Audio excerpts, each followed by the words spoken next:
جی، بنیادی بات یہ ہے کہ سب سے پہلے تو اس کا تعین کیا جائے کہ یہ استعارہ ہے کیا. یہ مستعار سے اور جب اپنے مجازی اور حقیقی معنی کو تشبیہ سے اوپر اٹھاتا ہے. ایک یہ ہے کہ فلاں چاند کی طرح ہے، یہ تو تشبیہ ہے.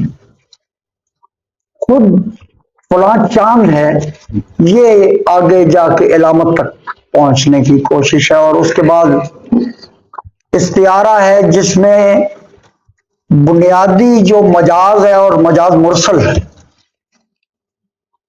اس کو دیکھتے رہنا چاہیے کہ اس کے بغیر استعارہ وجود میں آ سکتا ہے یا نہیں آ سکتا.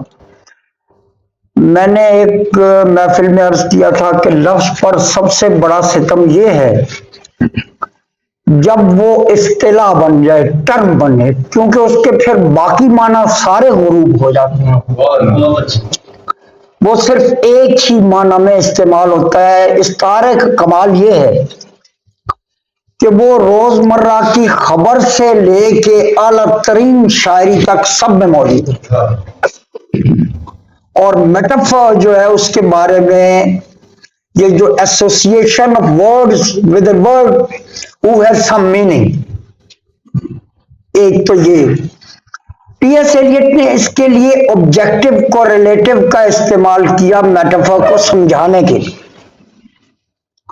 کہ آپ کے جو موضوعی آپ کی اہمیت یا آپ کی جو موضوعی کوہرنس ہے ایک لفظ کی دوسرے لفظ کے ساتھ اور اس کی تیسرے کے ساتھ بالکل جیسے سنٹیکٹیکل سٹرکچر ہوتا ہے، right from syntax to sentence, تو اس کے اندر کہیں استعارہ ہے. یہ بات یاد رکھنی چاہیے کہ استعارہ پہلے یا دوسرے مصرے کے ملاپ سے بنتا ہے، لیکن غزل میں شعر کے معنی جو ہیں وہ ان دو مصروں کے ملاپ کے اندر، دو مصروں کے درمیان سانس لیتے ہوئے معنی کی وجہ سے استعارہ تخلیق ہوتا ہے. موتی سمجھ کے شان کریمی نے چن لیے قطرے جو تھے میرے عرقے انفعال کے. تو آپ اس میں دیکھیے کہ اقبال نے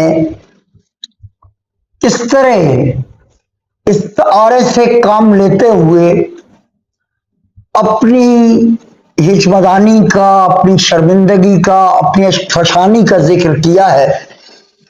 اور خداوند لم یزل کی بات کرتے ہوئے استعارے تک وہ کیسے پہنچے ہیں. کلاسیکی غزل کے سارے کلاسیکی غزل سے مراد میری اقبال سے پہلے کی غزل ہے، سارے کے سارے جو استعارے ہیں وہ زمینی.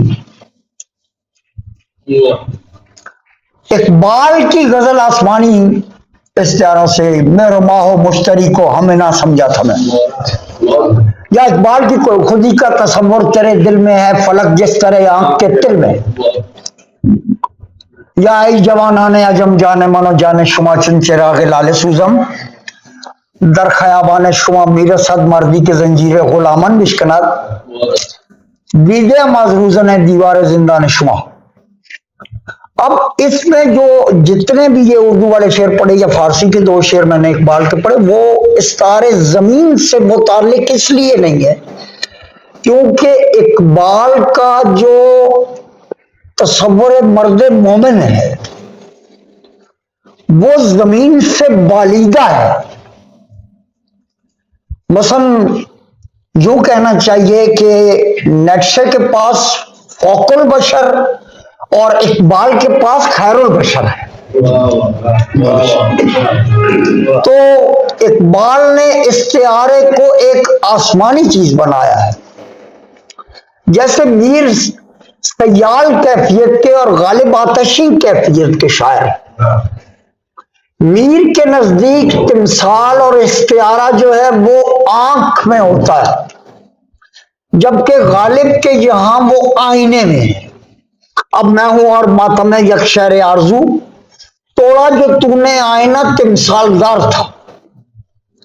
میر کہتے ہیں تو کسی شکل سے تمثال صفت اس میں درا، عالم آئینے کے مانند در باز ہے ایک، سب کی آواز کے پردے میں سخن ساز ہے ایک۔ یہ آپ نے سنا ہوگا۔ تو آبجیکٹو کوریلیٹو کی وہ کنڈیشن جب ریئل میننگ اور سپوز میننگ جو ہے وہ یکجائی میں آ جائیں اور ناکجائی سے باہر آ جائیں، یکجائی میں ہوں اور ناکجائی سے دور آئیں، یعنی کہیں نہ ہونے سے دور ہونے کی صورت میں ہوں، تو وہ استعارہ بنتے ہیں۔ تشبیہ کم ترین درجہ ہے، علامت اس سے ایک بڑا درجہ ہے، استعارہ اس سے بھی بڑا، اور پھر آخر میں تمثال جو وہ اس سے بھی بڑا درجہ ہے۔ ایک بہادر شاہ ظفر کا شعر ذہن میں آتا ہے، وہ میں آپ کو سناتا ہوں تاکہ اس کو مزید واضح کیا جائے۔ ہم وہ پتھر ہیں کہ دہقان ازل نے جس کو گردش وقت کی گوپھن میں گھما کر پھینکا۔ تو یہ جو گوپھن ہے، یہاں آپ ایسوسیشن آف ورڈز دیکھیے تو صرف گوپھن کے لیے یہ سارے لفظ جو ہیں وہ لائے گئے ہیں۔ اور دہقان ازل، آپ کی نئی غزل میں برا نہ مانے تو دے دے وہ بخشیہ کار ازل، پڑا ہوا ہے جو ایک پیرہن رفو کے لیے، وہ بخشیہ گار ازل تک آ پہنچا، رفو گرے ازل تک آ پہنچا۔ نئی غزل نے پچھلے 40 سال میں کوئی استعارہ تخلیق نہیں کی، یہ میں پوری ذمہ داری سے بات کر رہا ہوں۔ اس کے لیے ورلڈ آؤٹ لک ہونا ضروری ہے کہ، اور ان کے یہاں پھر بھی لٹا پٹا استعارہ موجود تھا۔ مثلا انہوں نے نظم سے استعارہ پیدا کرنے کی کوشش کی۔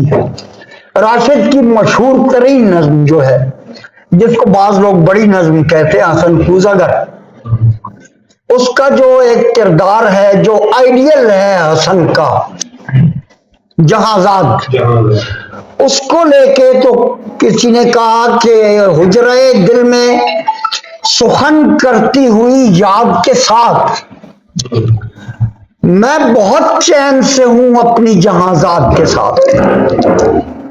تو گویا استعارہ خلق کرنے کی یا کسی اور جگہ سے ڈیرائیو کر کے استعارے کو اس کریٹو کنڈیشن تک لانے کی بات ہو رہی ہے کہ استعارہ خلق کیوں نہیں ہوا، وہ ورلڈ آؤٹ لک کی وجہ سے ہے۔ آپ نے اس آوارہ خرامی کا اگر آپ نے غزل پڑھی ہے تو 2000 کے بعد کی غزل جو ہے وہ ایک آوارہ خرامی کی غزل ہے، اس میں کوئی ورلڈ آؤٹ لک نہیں۔ انگریزی لفظیات بہت ساری غزل میں در آئیں، خاص طور پر کمپیوٹر سے متعلق اصطلاحات در آئیں نئی غزل میں، لیکن استعارہ خلق کیا 80 والوں نے ایک سطح، وہ کیا کہ ریسٹوران کے حوالے سے استعارے کچھ خلق ہوئے۔ خود ڈاکٹر صاحب نے یہ چائے کھانے کی میزوں پہ کہوں کہ شریک، دلوں میں جھانک کے دیکھو تو سب کے سب تنہا۔ بنیادی طور پر یہ بھی غزل سے، نظم سے ڈیرائیو چیز ہے۔ کھنکھناتی پیالیوں کے شور میں ڈوبے ہوئے گرم گہری گفتگو کے سلسلے، منقلے آتش بداں سے متصل میں کے ایک لمحے کا دل، اے جہاں خار و خس کی روشنی ہے زندگی، مجید امجد کی جو نظم، ٹھیک ہے، یا باقی شعراء کے یہاں آپ دیکھیں تو آپ کو 1990 کے بعد ایک تکرار نظر آتی ہے کوزہ اور چاک کی۔ اس سے پہلے یہ باقاعدہ استعارہ نہیں ہے سوائے خیام کی۔ یا راشد کی وہ جو نظم حسن کوزاگر اس کے، وہ نہیں ہے، لیکن 1990 کے بعد کی، بلکہ 91-92 کی بعد کی جو نسل ہے اردو غزل کی، اس میں آپ کو یہ نظر آئے گا کہ وہ آئینہ اور توزہ اور گل اور پانی مٹی چاک وغیرہ، چرخ جس کو فارسی میں کہتے ہیں، چاک تو ہندی کا لفظ، اگرچہ راشد نے اس کو انورٹڈ کاماز میں لکھ دیا ہے، تو وہ ہمیں نظر آتے ہیں۔ استعارہ خلق نہ ہونے کی وجہ میرے نزدیک آئیڈیالوجی لیس سوسائٹی، آوارہ خرامی اور لٹریچر کو پیشن کے بجائے فیشن سمجھ کر لکھنے کی وجہ سے استعارہ خلق نہیں ہو سکتا۔